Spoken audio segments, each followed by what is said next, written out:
Good morning বন্ধুরা, তোমরা সবাই কেমন আছো? আশা করি সবাই খুব ভালো আছো। আজ মঙ্গলবার, সকালে স্নান করে আমি পুজো করে চলে এসেছি ছাদে, জামা কাপড়গুলো মিলবো। তা দেখতে থাকো ভিডিওটা তোমরা।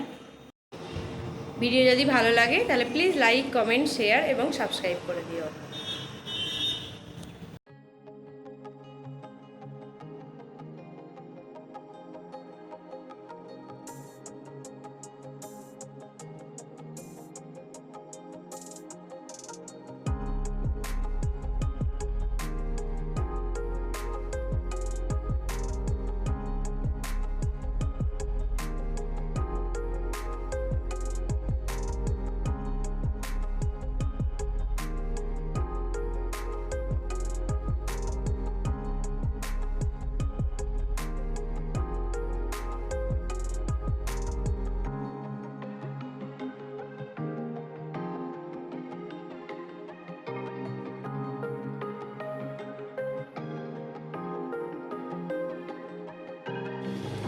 এখানে ভাত বসিয়ে দিয়েছি, আর এখানে হচ্ছে ডিম সেদ্ধ, আর এখানে আলু পটলের তরকারি হবে, তাই সেটা সিদ্ধ করতে বসিয়েছি।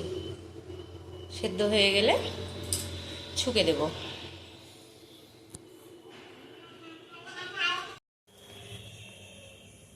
চিংড়ি মাছ আনতে গিয়ে ইলিশ মাছ নিয়ে এসছে একটা বড় সাইজের। এই দেখো, ইলিশ মাছটা কেটে নেব।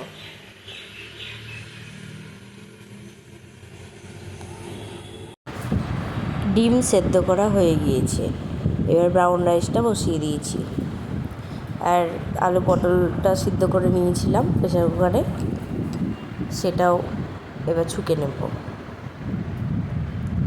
কড়াই দিলাম 5 ফোড়ন আর শুকনো লঙ্কা, অর্ধেক দিলাম শুকনো লঙ্কাটা, আর দিলাম লবণ, হলুদ, টমেটো আর আদা বাটা। আমার কাঁঠাল আর আলুটাও সেদ্ধ করা হয়ে গিয়েছে।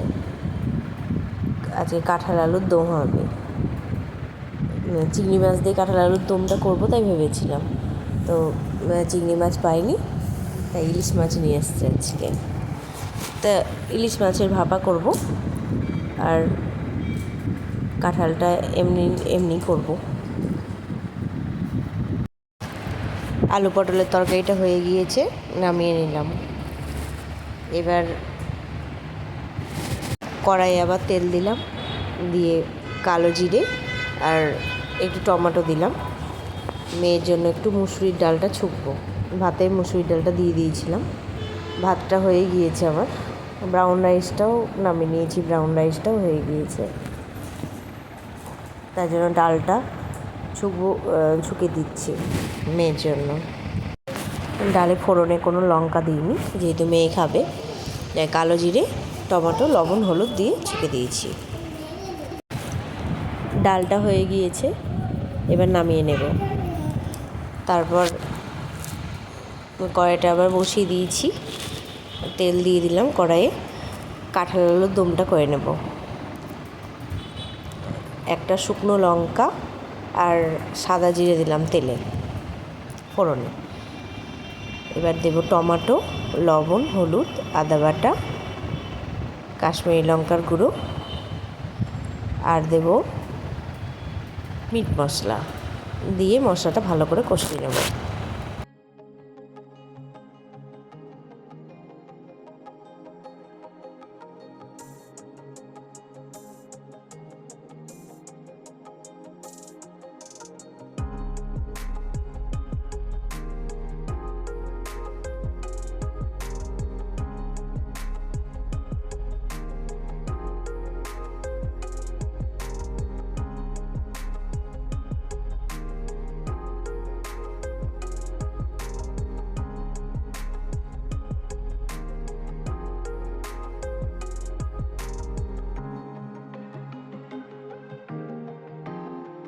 বাতাসে গ্যাসটা নিভিয়ে গিয়েছিল, সেই জন্য কড়াইটা নামিয়ে গ্যাসটা আবার জ্বালিয়ে নিলাম। দেখো আমার মশলা কষানো হয়ে গিয়েছে, এবার আলু আর কাঁঠালগুলো দিয়ে দেব। আলু আর কাঁঠালগুলো দিয়ে ভালো করে কষিয়ে একটু জল দিয়ে দেবো। সিদ্ধ তো হয়েই আছে, সিদ্ধ তো করতে হবে না, কিন্তু একটু ঝোলটা ঢুকবে সেরকমভাবে একটু জল দিতে হবে। জল দিব, দিয়ে ঢাকা দিয়ে দেবো।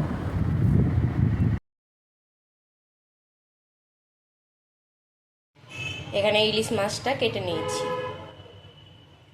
এবার লবণ হলুদ মাখাবো।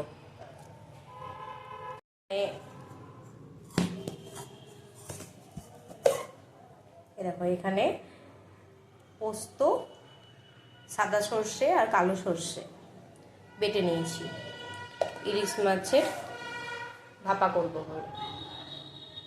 এবার লবণ হলুদটা মাখিয়ে নেব। ইলিশ মাছটা একটু হালকা করে ভেজে নেব, ওর বাবা পছন্দ করে না এমনি কাঁচা ইলিশ ভাপা, আমার এবার কাঁচা ইলিশ ভাপাটাই বেশি ভালো লাগে। সেজন্য একটু তেলে নেড়ে নেব, নিয়ে ভাপাটা করব, কড়াইয়েই করব ভাপাটা। আলু কাঁঠালের দমটা প্রায় হয়ে এসেছে, এবার গরম মশলা দিয়ে নামিয়ে নেব, দিয়ে ইলিশ মাছগুলো ভাজবো।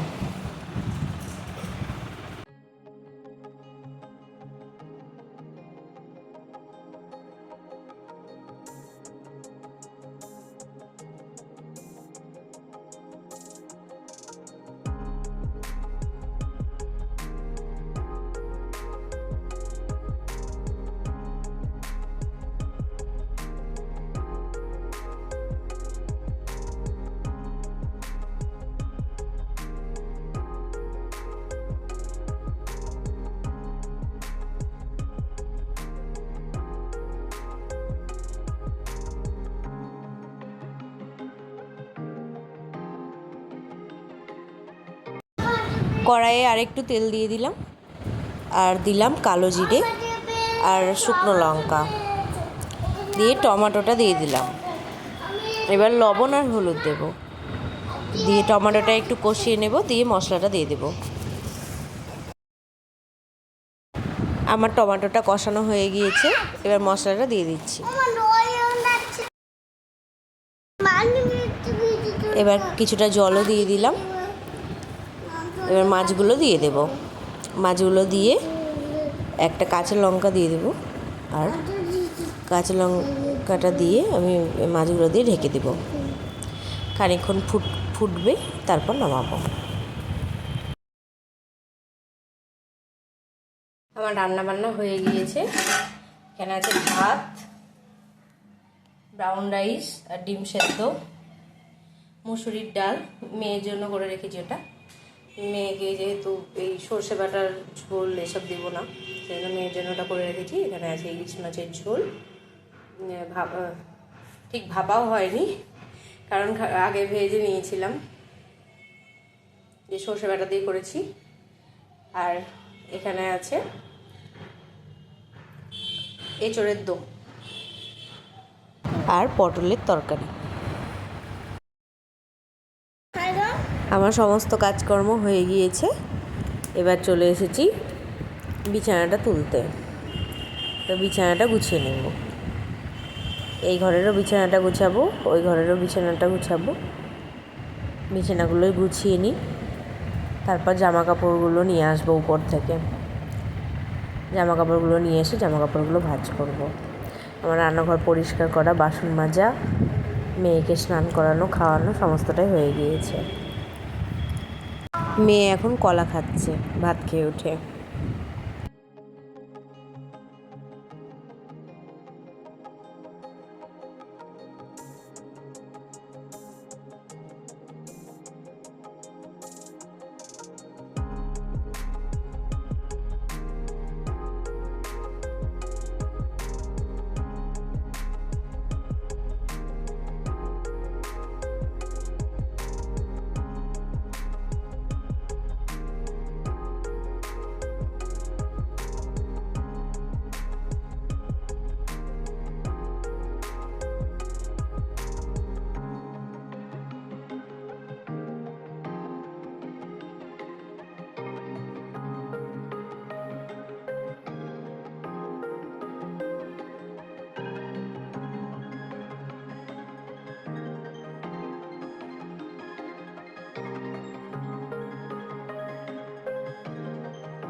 আজ তাহলে আসি, দেখা হবে নতুন একটা ভিডিওর সঙ্গে। ততক্ষণের জন্য সবাই ভালো থেকো, সুস্থ থেকো, সাবধানে থেকো, আর সকলের খেয়াল রেখো। ভালো লেগে থাকে তাহলে তাহলে দেখবা বলো তাহলে লাইক করো,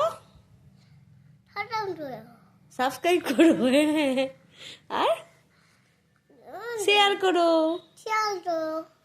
বাবা টাটা, গুড নাইট। জোরে বলো, করো ভালো করে।